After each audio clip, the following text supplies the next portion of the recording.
Most entrepreneurs regret their sale. It's approximately 75%, according to a study done by Vistage. And what I counsel clients is that they need to make sure when they're exiting their company that the future they're creating for themselves is more exciting and rewarding than the future that they have if they continue to own the business. Yes. I think most entrepreneurs are value creators. And if we wake up one morning and we don't create value in the world, we start to just, feel out of sorts. And that's really where that regret stems from. It has nothing to do with money. It really has to do with our ability to solve problems, create opportunities, and feel valued. Do you want your business to grow faster? Are you open to new and out-of-the-box ways to drive revenues and increase value? How do you imagine the most successful entrepreneurs and business leaders double, triple, or expand their businesses tenfold or more? The answer is Deals. This is a weekly podcast featuring conversations with business owners, executives, and leaders as we reveal behind-the-scenes details that give you, our listeners, the confidence to pursue your own deal-driven growth. On the show, we discuss a huge variety of deals, everything from large, complex mergers and acquisitions to smaller deals that you can do even without significant capital. My name is Corey Kupfer, and I've been supporting deal-driven growth for businesses for 35 years as a successful entrepreneur, professional negotiator, and attorney. My goal is to help you strategize, plan for, find, and complete deals that will help your company grow faster. Welcome to the DealQuest podcast. Let's get started. Noah Rosenfarb counsels entrepreneurs that are looking for ways to enhance their wealth while working less, living more, and enjoying financial abundance. 20 plus years of real estate investment experience has taught him that fractional ownership in large assets is an excellent tool to create multiple passive income streams. He's worked through all kinds of syndications, 32 acquisitions, built a portfolio of 3,500 plus apartment buildings and 500,000 square feet of office space and retail shopping centers. He's also a third generation CPA and has been studying the tax code his whole life. I don't think there are many people who could say that, to find ways, legal ways to reduce or eliminate taxes, which is a guaranteed way to increase cash flow. The rest of his bio is in the show notes. You can check him out. And obviously, you're going to get to know him here soon. Noah Rosenfarb, welcome to the DealQuest podcast. Thanks so much for having me. It's great to have you on. And listen, saving taxes and, and finding ways to do deals and save taxes that'll increase, cash flow and investable assets and all that kind of stuff is something that a lot of our listeners are definitely interested in. So I'm excited to have you on. Before we talk more about some of those strategies and your experience with those kind of deals, I want to take you back to when you were growing up as a little kid, 8, 10, 12 years old. What did you want to be when you grow up? Because for a lot of people, what they do now is very different from what they wanted to be as a kid. But you were a third generation, CPA studying the tax code when you were a kid. So I don't know, maybe this is what you always wanted to be. You tell me. Well, it's interesting. I grew up with a single mom who'd often have 3 jobs, but still struggled to put food on the table. And when I'd spend the weekends with my dad, I noticed we could order dessert. And then sometimes we'd be able to go to the movies after we went bowling. And so from a young kid, I realized that rich or poor, it's nice to have money. And I looked at my dad and I looked at the lifestyle he was able to create for himself through entrepreneurship and owning an independent CPA firm. And I thought, you know what, let me be like him. I want to be a CPA and help other people with their money. So that was my dream when I was young. I love it. I love it. And what was the first deal of any type, whether it was a small little thing when you were a little kid or when you were older, the first deal of any type that comes to memory? So when I was in middle school, I started selling food when I was about 9. But then when I was in middle school, the administrator came to us, the school principal, and he said, look, I really don't like you selling stuff before and after school. It's a little disruptive while you're selling it during the school. And we used to sell blow pops and, sometimes the band would try and raise money and we'd undercut them on the price. So the principal said, why don't you open a school store? And it was a great experience for me and my friend Chad. We were able to buy the inventory and manage the school store. They gave us a couple $100 to fill it up. And then every day before and after school, we'd work in that school store and sell supplies to our friends. And I didn't get a chance to make any money from it, but I got the great experience of having to manage inventory, manage cash flow, figure out what people are going to want, and make sure I had the right product mix. I love that. So what a great experience as a young kid. And what a positive, instead of just shutting you down, they found the positive way to channel that energy. I got to give credit to the school there. Yeah, it was awesome. But, the passion of Entrepreneurship's been in me since I'm young. I've always had that drive, and I keep finding new ways to express my creativity through business. All right. So let's talk a little bit about, more of what you do now. And because you have the CPA background, you have the tax expertise, you do some of that work, but, it's expanded beyond that, right? More into, some wealth management and also real estate investment and syndication, all that stuff. Give us an idea of the scope of what you do for clients and been involved in yourself. Yeah, so I started in the CPA business and I grew and expanded primarily through testifying in divorce court, but I really didn't love it. I didn't like making more money when people were more miserable. So, I'd resolve cases quickly and then I'd get chastised because we weren't highly profitable because I resolved the case. So, litigation just wasn't a right fit for me. And I ended up opening a family office for affluent divorced women. And I took the same types of clients that I had been helping, but instead now I started managing their money and paying their bills and handling their taxes. And I ended up selling that company back in 2012 after I decided to move to South Florida. But I still really liked that family office business. And along with some private equity investments that I had made along the way, it came time for me to, in some way, have my own family office. So I just built what I needed for myself. And then I brought other entrepreneurs in along with me. And now we serve affluent, successful entrepreneurs, typically that have a $20 to $100 million net worth. And we're doing everything for them. Their estate planning, their investment management, their bill pay if they need it, their tax strategy, insurance, investments, you name it, we're right by their side. And oftentimes their most valuable asset is their company. And we're well equipped to help them increase the value of that business, position it for a future sale, make sure that they pay as little in taxes as possible, and then recreate the income that they once had through passive investments that are going to produce consistent, predictable monthly cash flow. It's interesting to me, and there's so many things out of even just that little share that come to my mind. One is sometimes when people looking to sell a business, they do have a concern about, right? Because the business, if it's really has value that's sellable, usually is also throwing off some nice cash flow for them. The ability to replace that cash flow, even though they may have large assets, nobody likes to think they're drawing down on them ideally, right? So they want to replace that cash flow. But also, there's a psychological part of it, right? And what do you see? I'm curious because I've had different people with different views on this show. And, I think everybody acknowledges it's just depends on what works for different people, where, they've said some people regret selling their businesses, right? They walk away with a lot of money. They're set for life, but, they don't have that thing that they wake up for every day and that they're still building, anymore. And then other people do get into sort of, what some of the stuff that you did in terms of like investing in other people's companies and do really well with that and are happy with it. And other people say, well, why should I invest in other people's company? I might as well keep running mine. What do you see with your clients around that whole conversation? So, most entrepreneurs regret their sale. It's approximately 75%, according to a study done by Vistage. And what I counsel clients is that they need to make sure when they're exiting their company that the future they're creating for themselves is more exciting and rewarding than the future that they have if they continue to own the business. Yes. I think most entrepreneurs are value creators. And if we wake up one morning and we don't create value in the world, we start to just, feel out of sorts. And that's really where that regret stems from. It has nothing to do with money. It really has to do with our ability to solve problems, create opportunities, and feel valued. Yeah, that's totally right. And there are a lot of ways people can do that. Sometimes people do get that through investing in other people's business. Sometimes they get it through getting active in causes and charities they care about. Some people will become a consultant or advisor. There's a lot of ways people can do that. But I agree with you. Most of the ones that don't do it well haven't really created that vision for themselves post sale. Maybe they're tired. Maybe and they want out. Maybe there's just a huge economic opportunity that seems so tempting, but they haven't thought past it.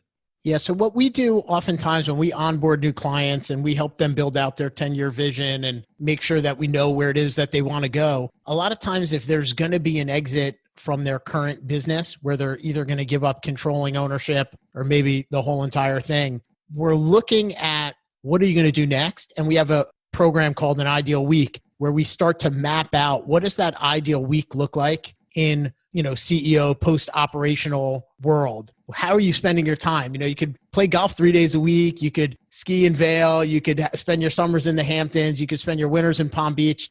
All of that is great and fun, but really, how do you want to spend your time when you're there? What are the things you'd like to be doing? Who are the people you want to spend more time with? Who are the people you want to spend less time with? And, what are the things you'd like to start doing? And what are the things you'd like to stop doing? Those are really the questions that we help entrepreneurs focus on when they're going through that transition.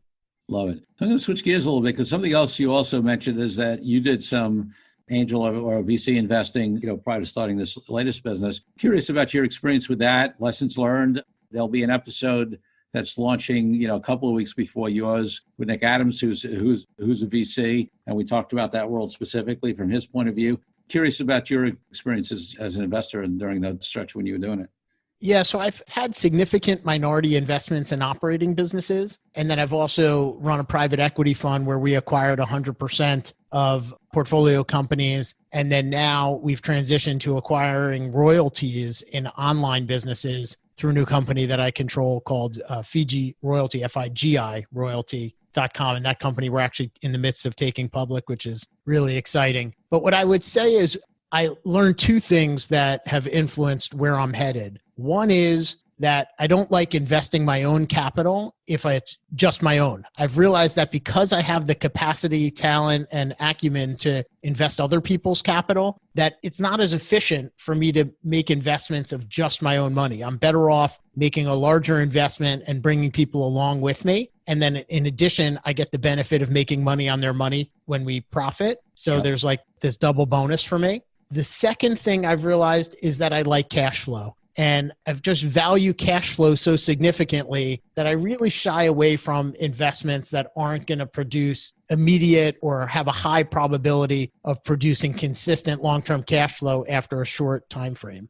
So the that next Instagram or Facebook tech company that hasn't figured out a monetization strategy, but is supposedly going to have huge enterprise value and be a unicorn down the line is not your ideal investment for you. Not really.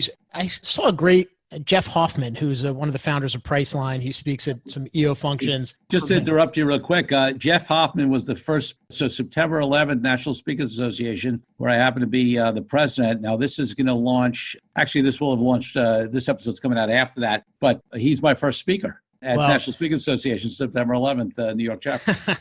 So Jeff's a brilliant guy. And one of the things he spoke about that really impacted me was how he utilizes venture capital investing and angel investing in lieu of philanthropy to support ideas that could become self-sustaining and impact the world in a positive way. And in lieu of getting a charitable deduction tax benefit, you can actually make money, and it would, become a virtuous cycle where you could continue to invest those proceeds in other companies that could help improve the world. And if you lose the money, then, you tried and you get the write-off. So it's about the same thing. And so I ended up applying that in South Florida. I really like where I live. The tech community is still trying to build its way into, becoming a real fixture, the way that Austin has created their own footprint in technology. Sure. And so I've started supporting a venture capital firm where I'll invest a relatively small amount of money in every deal that they find that are Florida-based venture capital worthy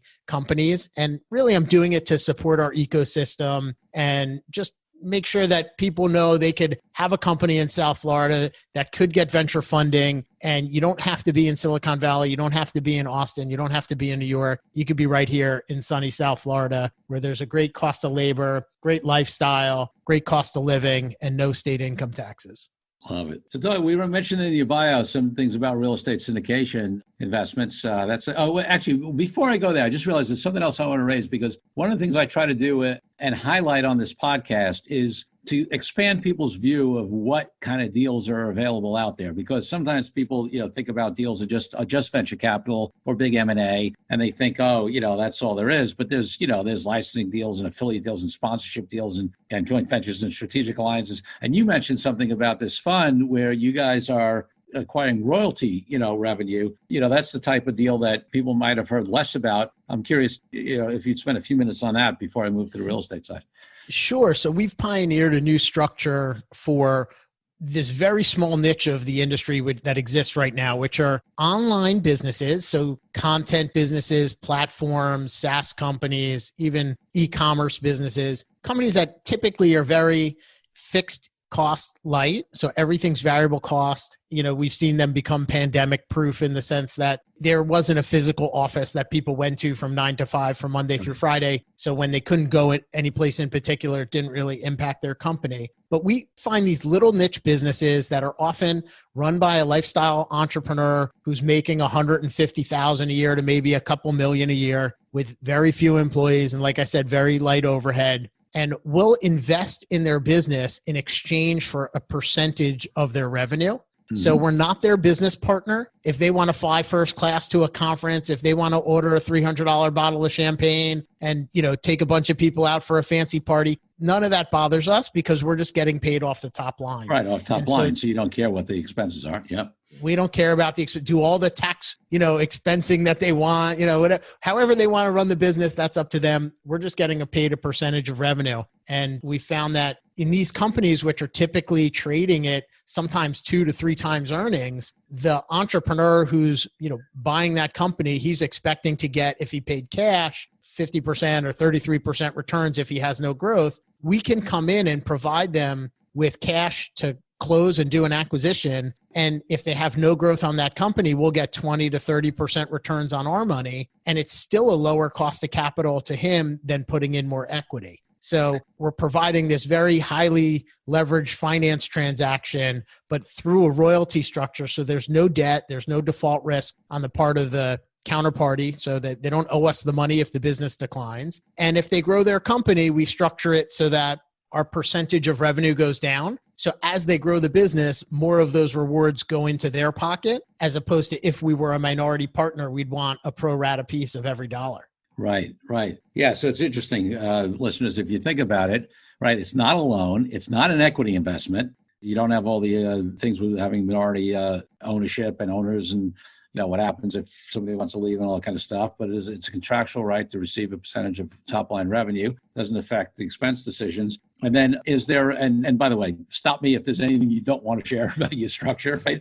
But what happens if the company does exit at some point? Is there a buyout of the revenue participation interest? Yeah, so each contract's negotiated directly with our counterparty, but typically we want to have a few things in it. One is the right of first refusal. So if we feel like they're selling and it's not an arm's length transaction, we have the opportunity to buy at that price. The second is that if they want to get us out of the deal, there's always a way that they could buy us out. It's typically going to be around twice our initial investment, assuming we've hit our hurdle returns, which are, like I mentioned, in that 20 to 30% range. Yeah, I love it. It's a great structure, and it's funny because I've seen it. You've mentioned it in the area of these online SaaS companies, or the list of companies you talked about. I do a lot in that space, but I also do a lot in financial services and in the investment advisory space, which is actually a space that you're in.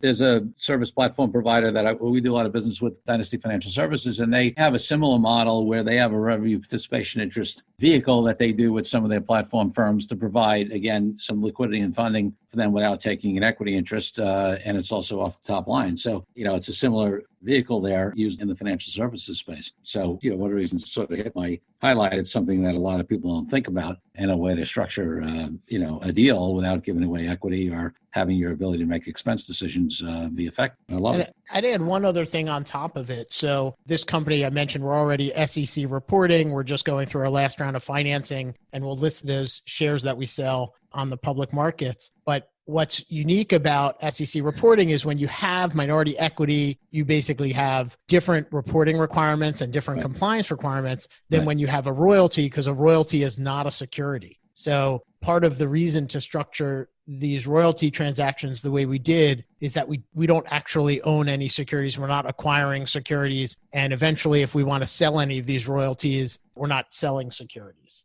Yeah, love it. Great stuff. Let's take a break from the show for a minute so I can invite you to join our DealQuest community group on Facebook. There, you'll have a chance to engage with other entrepreneurs, business owners, executives, and leaders who are looking to grow, do deals, and make a bigger impact. In addition to the great content and community, you can also register there for our Conversations Community and Cocktail Zoom calls and the upcoming Deal Den Zoom calls, during which you will have the opportunity to brainstorm and get support with deal-driven growth for your company. Now back to the show. Okay, so let's hit the real estate investment and syndication, and then I want to start moving to some of the tax expertise that you bring, including I know you're doing a lot that's anticipating what might happen depending upon who wins the election and who's more likely to raise taxes and all that kind of stuff. But talk to me about some of the real estate syndication you've been involved in and that you got clients involved in. And, sure, yeah, I started 20 years ago. My wife and I bought a 2-family home when we got engaged. We lived in half and rented half, and we pulled the equity out of that house to buy another 2-family, and then we did that again. And lo and behold, we were landlords, and I found out that my time was better spent running my business, not managing these tenants. So we exited our portfolio. We moved to South Florida back in 2011, and we started investing in large scale projects where we'd put in, $50 grand, $100 grand, $200 grand into an individual syndicated retail deal. And then I started bringing my clients along with me, buying office buildings and apartment complexes and retail shopping centers. And then I started a fund. So we acquired about $25 million worth of equity in different buildings. And then when that fund ran out, we started syndicating individual deals again. And at this point in the cycle, we've pretty much exclusively focused on value add workforce housing that was built in the 70s and 80s. Mm-hmm. And we just acquired 475 units last week with, $3.5 million of equity. We control a $30 million, 475 unit apartment complex because we highly leverage it. We go in and do our value improvement plan. Then we can refinance and get our cash out, still own the asset and still have cash flow. So we've done that. We call that our infinite return model. We've been executing on that since about 2014 when we started buying apartment complexes that were a little bit run down, places you certainly wouldn't want your kids to live in. We go in, we renovate them, we increase rents, and then we get our money back out through a refi, and we still get to own the asset and appreciate the cash flow. And eventually, if we do want to liquidate at some point in time, we can. Ideally, our plan is to own them forever. Yeah. So let's talk about this a little bit. I want to delve into a couple of things on that because I've done some of that in my past. And there was a time when I was doing stuff deal by deal. And then we sort of found out that at least, with some of the deals that were really good, because a lot of the deals that are really good are off market, right? They're not being shot by a broker, but you get, and sometimes you have to act quickly on them. And I remember after losing a couple of deal opportunities because it took us a little longer to raise the capital than the deal to hang around, we put together our first fund with the idea of having, powder available, right? And, we had authority to act and all that kind of stuff. And there are, some good advantages of that, but of course, there are advantages, disadvantages to everything. So can you talk a little bit about the advantages of having a fund versus doing it deal to deal and then vice versa, the advantages of doing Yeah, sure. We were doing them deal by deal. Then we had a fund. Now I'm back to deal by deal.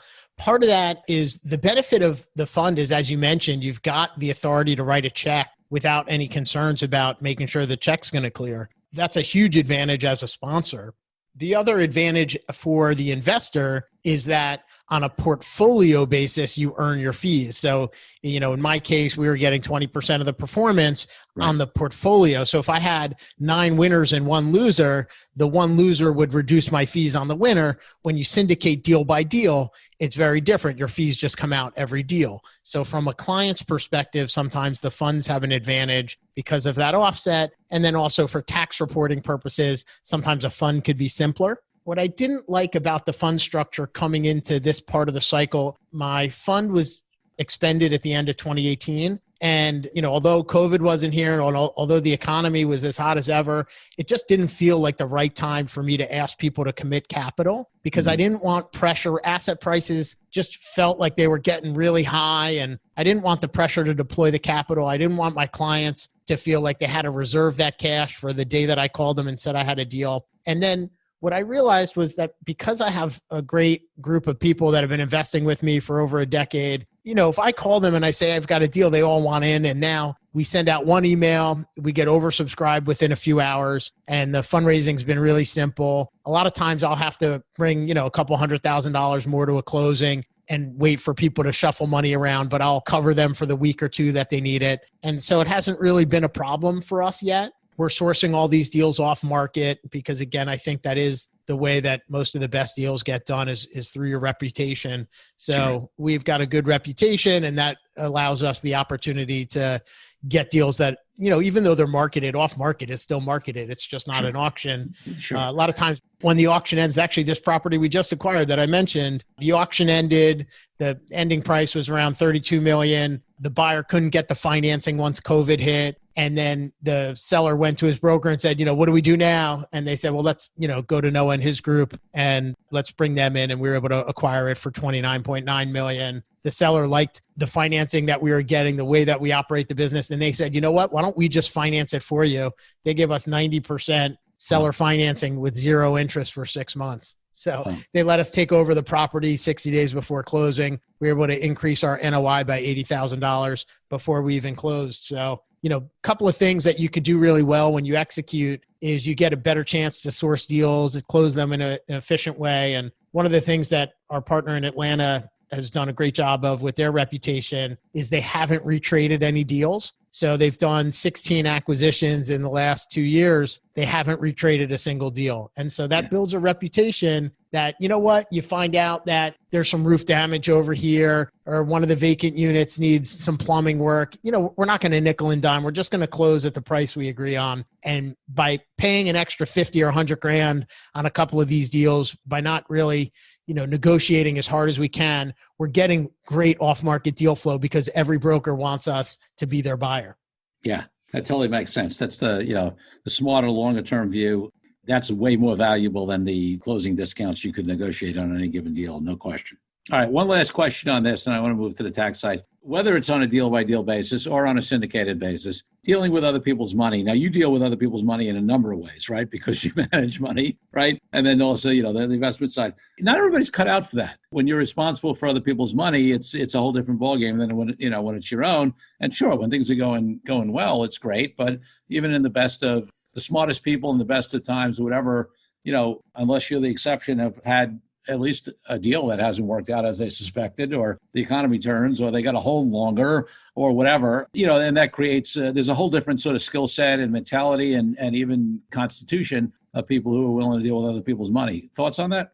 Yeah, I think part of it is that I always share that I would never do with someone else's money what I wouldn't do with mine. Yes. But there's certain things I'll do with my money that I wouldn't do with someone else's. And I think having that in mind, always knowing that I want to treat someone else's money better than I treat my own is part of my own value system and kind of growing up in that accounting mindset. I think accountants are the most trusted advisors for a reason. We tend to be conservative by nature. We tend to think about the numbers. We're logical, not emotional. So all the things that come from my training and background, and then also kind of the DNA of being this third generation CPA, I think put me in a good position to manage other people's capital. And then on top of that, I've really had a love and passion for becoming wealthy. As I mentioned in the beginning, just my origin story and where I came from. And I just knew I wanted to be wealthy. And I knew that that was a goal that I had. And so I've been studying how to make money since I'm a little kid. I read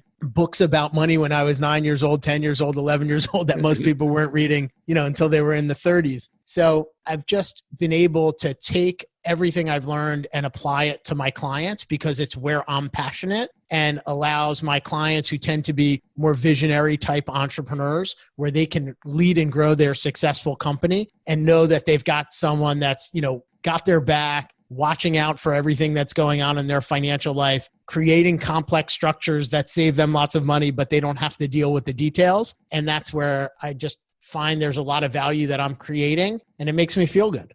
Got it. Totally got it. All right. So let's talk a little bit about taxes. Obviously, we've got a big election coming up and, separate and apart from anybody's politics and whether we judge it good or bad, tax policy is likely to be pretty much definitely going to be very different under, one result versus another. Democrats have clearly talked about, having taxes go up and some people may be very in favor of that. Some people against it. That's not the topic. The topic is planning for it, right? Whichever way. So talk to me a little bit. I know you've been talking a lot about, planning for the eventuality of, especially, I guess, if there's a change in tax policy where we are now. What are your thoughts? Yeah, I just think it's inevitable that tax rates are going to go up on people that make a lot of money. Yeah. Whether it's this next administration or the one after that, somebody's going to need to balance our budget at some point in the future or at least reduce our deficit. And, yes. We've just printed about $6 trillion to help stimulate our economy and keep us off the brink of failure. Our debt keeps climbing. We've got massive mathematical issues, as one of the candidates talked about. And so my job in protecting entrepreneurs is to say, look, regardless of who is running our country, let's find ways that we could avoid taxes. Because if we could avoid the tax, then it doesn't matter what the rate is. And one of the strategies that I implemented a few years ago for my family, I somewhat invented with another tax expert, and we've been applying it with our clients, is to take advantage of a unique rule called a ROBS plan. I could describe what that is, but then we also do a mashup, and a lot of ideas that we come up with are mashups, like when peanut butter and chocolate were walking down the street and they made that Reese's. Yeah. That's what we look at with some of these tax strategies. We take a good idea and another good idea, we mash them together, and we come up with a great idea. So one great idea is this ROBS plan. And then the other is Puerto Rico, which is a commonwealth, has its own tax system. Yep. And what that means is that when you're a Puerto Rico resident or you run a Puerto Rico company, you're subject to Puerto Rico taxes, but there's no state tax and there's no federal tax. There's just Puerto Rico. And Puerto Rico, because in the 80s, they had a manufacturing tax incentive that drew about 10 or 15,000 manufacturing jobs in pharmaceuticals down to the island through some tax codes. They realized, wow, this is really powerful. It brought a ton of jobs here. And then some administration came in and they said, you know what, let's get rid of this tax benefit for pharmaceutical companies. They don't need it. They make plenty of money. They got rid of the law. All the pharmaceutical companies went away. So somebody new came in and they said, you know what, let's try and get wealthy retirees to come retire here instead of Florida. And let's also try and get some entrepreneurs to open their company here and be a place that welcomes entrepreneurship. And so they came up with two specific tax codes, one called Act 20, one called Act 22. They've now been renamed Act 60. And if you're willing to retire there, you pay no capital gains tax, no dividend or income tax. And so pretty amazing if you want to retire there. In my case, that wasn't what I wanted to do. I'm raising my family in South Florida. I'm really happy here. But I did like the idea of opening a business there. And when Puerto Rico offered a 4% corporate tax rate, I thought, man, that's just too attractive to pass up. So I combined these two things, the ROBS plan, which allows you to own a business inside of a 401k plan, and the Act 20 decree, where I pay a 4% corporate tax rate. And so through the magic of planning, I own a business in Puerto Rico through my Roth 401k plan that has a 4% corporate tax rate. So if we have $1 million of income in Puerto Rico, we pay $40,000 in tax, and $960,000 goes into my Roth 401k tax-free, because the owner is a Roth 401k plan. Just like any stock that is owned by a 401k plan, there's no tax on dividends. And then that money goes in my plan, and I can invest it in real estate. I can invest it in businesses. I could invest it in stocks and bonds, and I'll pay no tax on any of the gains for the rest of my life. Wow. Yeah, it's really interesting what's happening with Puerto Rico. You and I, in a off-air conversation, that, there are a bunch of folks in the personal growth space and in the online marketing space who I know have moved down there in the Dorado area. And, so there's a few different programs for them. There's advantages of living there. But what was interesting to me about talking to you was because I was aware of that portion of it, but I was less aware of this ability not to be a resident in Puerto Rico and put a company there. Yeah, it took me about 2.5 years to figure out the structure, but once I did, it's really powerful, not just for my own family, but for the families that we counsel, that we've helped them set up this structure for their family as well. So Noah, listen, you sounds like a born deal maker, certainly a born entrepreneur, and it sounds like a deal maker, and I feel the same way about myself. And I'm a believer that there are born entrepreneurs and deal makers, and then there are people who will never be. But then there are also some people who aren't necessarily born that way, but whether it's situational, whether it's evolutionary, whatever, they get there, right? And they make that choice. And I don't have any judgment about anybody in the three categories. There are people who, it's just self-awareness, right? There are people who, for someone else for the rest of their lives, they don't have the interest, the skill set, the drive, or whatever it is, and they may be phenomenal. Gary Vaynerchuk talks about this all the time. There are a lot of people who would be like a phenomenal number 4 person in a company and do way better for themselves and for the company than they would as an entrepreneur, right? So, it's we just have to know ourselves. But what is your thought about, what has somebody, anybody, be like, I think deal making is a mentality. It's a shift. It's a paradigm shift for some to even be thinking about, hey, how do I come up with these deals and structures and whatever? And I know some of it's your training, but there's also a mindset piece of it. I'd love to, you to talk about. At least I feel there's always a mindset piece of it. Yeah, I have a list of 26 actions for abundance that I created because, our advice is geared to the 0.5%. That means 99.5% of the people don't really warrant the type of advice that we provide. And I wanted to come up with a tool that they could use to help build their own credentials and experience and skill set, and of course their wealth to end up getting there. So I kind of categorize that, but I think it starts with learning. And I find that people are willing to share their knowledge in an unbelievable way. You're taking time out of your schedule to put this podcast together. What a great gift you're giving to the community that listens. And then, you take someone like Ray Dalio, multi-billionaire who's run one of the biggest hedge funds in the world. He wrote this massive, 1,000-page book on principles. Yep. And here he is sharing it with me for $25, So if you're looking for ways to get ahead, if you're looking for ways to create an edge, there are people that have spent their lifetime thinking about one narrow thing, and they'll share it with you in a book that costs $20. And if you invest 6 hours or 20 hours reading that book, you're going to get so much value. And I've just found that, as a lifetime of being a real heavy learner, someone that reads 50 books a year, I just get a ton of value from consuming other people's knowledge.